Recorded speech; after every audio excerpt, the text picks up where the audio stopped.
Right, so we've now got SQL Server installed, and if you've got any of these dialog boxes still open, feel free to close them. So in today's lesson, we're going to open SQL Server and see what's there. So we'll go to Start menu, All Programs, and we have Microsoft SQL Server 2012 probably highlighted.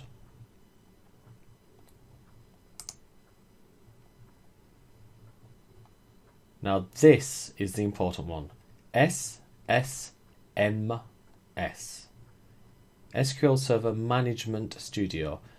And in the acronym it's the M that's important, because in SQL Server you've got SSAS, SSIS and SSRS. Your work will be, for this exam, in SSMS. You don't need any of the other things at the moment. So let's click to open. If you're using Windows 8, then you'll have to go through the Start menu in the modern interface. If you're using 8.1, then you might be able to search for the SSMS here. As you can see, even just typing SSMS brings you the program. If you're using Windows 10, again, you can search for it here if you can't immediately see it.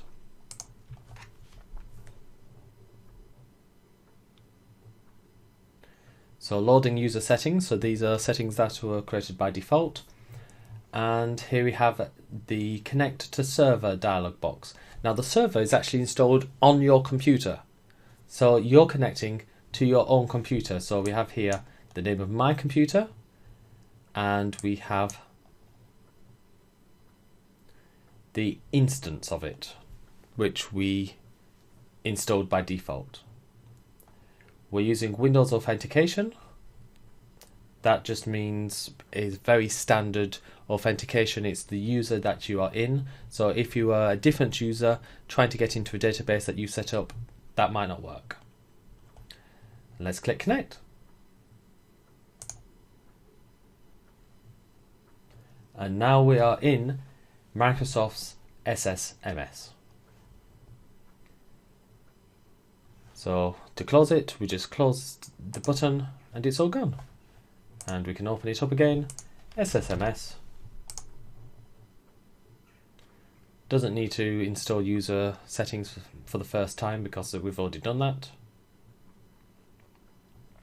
Just click Connect and you're in. It's that simple.